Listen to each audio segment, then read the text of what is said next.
Hey, what's up, everybody? It's your boy, Adam Richman, and these are my favorite snacks.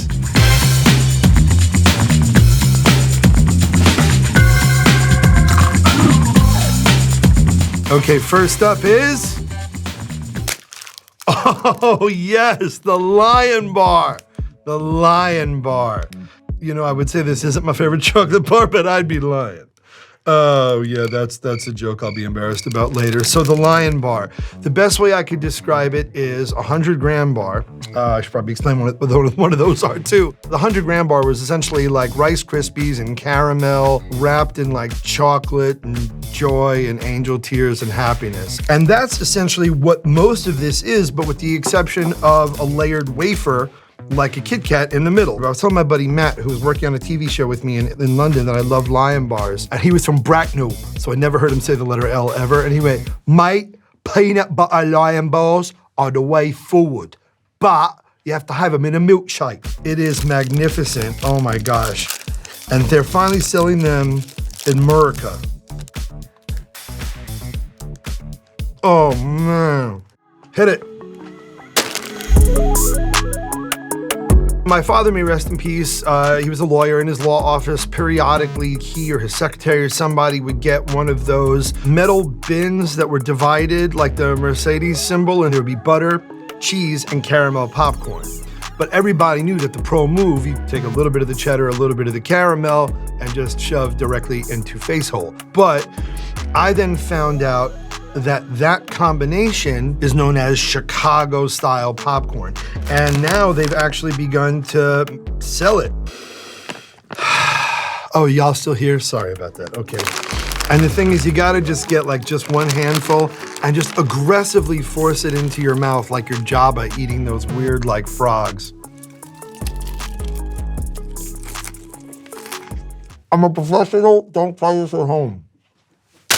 Oh, sweet! Andrew Zimmern, I got him too! I got him!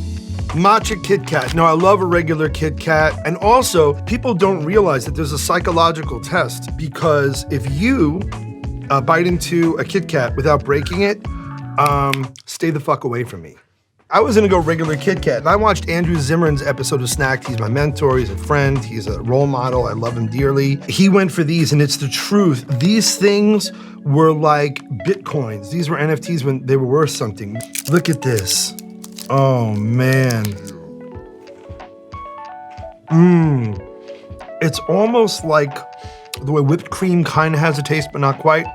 And then as you chew it, and you emulsify like all of that matcha, it keeps it from getting too sweet.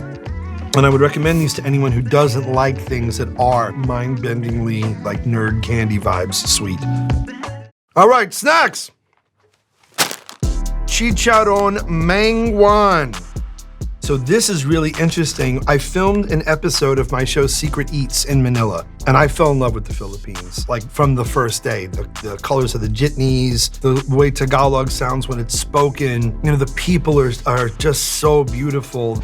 I went to the convenience store and I saw vegetarian chicharron. They resemble actual chicharron about as much as I resemble J-Lo, but they are crispy, they are delicious, faintly garlicky. Now listen to the crunch. I'm gonna lean down to my mic.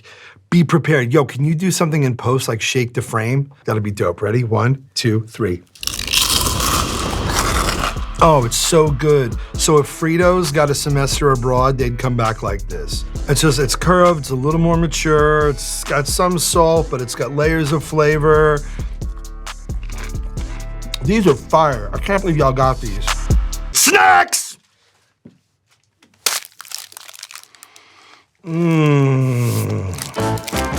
Top 10 answers on the board. Adam's next snack and favorite body part, nuts! My own.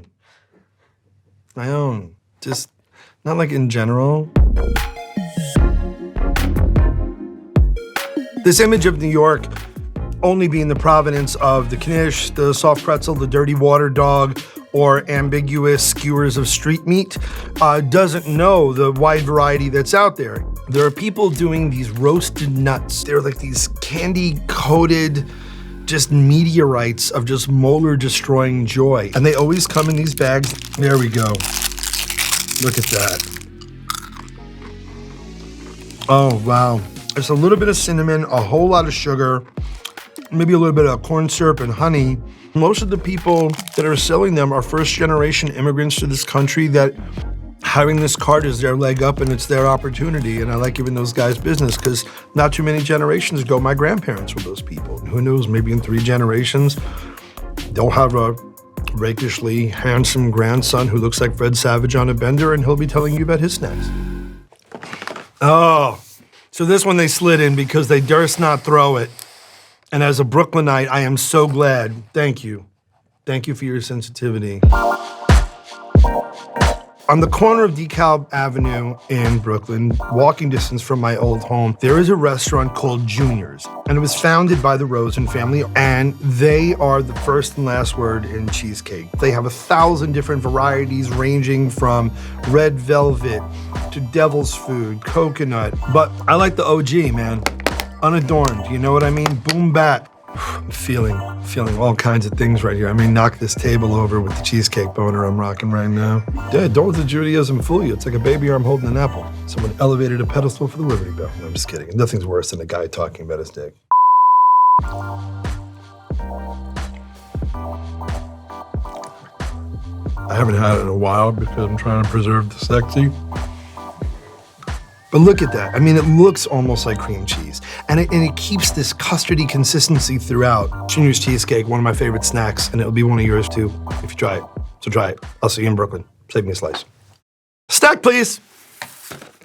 Entenmann's. I was and am the host of Modern Marvels, and we filmed at the Entenmann's Bakery in Albany. They have something, I'm trying to find it on the box that I might show you. It's called the OU seal, which means that it's parav. It's not kosher. 1st through 9th grade, I went to a religious Jewish school. I speak fluent Hebrew. I know you may not think that.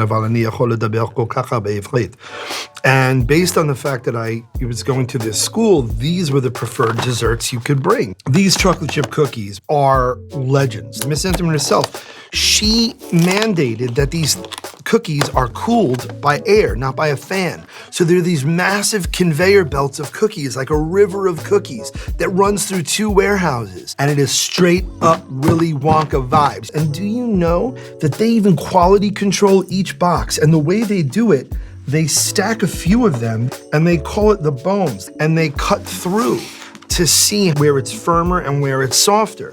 So you could essentially just cut straight through. What? I'm from Brooklyn. Y'all didn't know? Relax. You know I keep that thing on me. It's gonna be all right. So it's firmer on the inside, and a little softer on the outside. They're amazing. And this is a company that's existed since 1898. And it's not Hershey's, and it's not Heinz, and it's not this big name, but the reputation is massive, and you owe it to yourself to try them.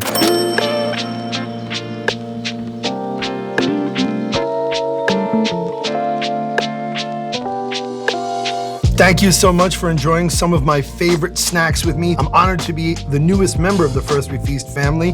And if you haven't listened to my podcast with First We Feast, The Meals That Made Me, it's available wherever you get your podcast. And yes, I'm a television meat puppet. Food That Built America Season 4 started February 19th. You can watch it Sundays, 9/8 Central. And then coming up later this year, I have another really cool show with History Channel called The Rebels That Built America. I'll see you. You can see me. We'll eat some snacks. Woo!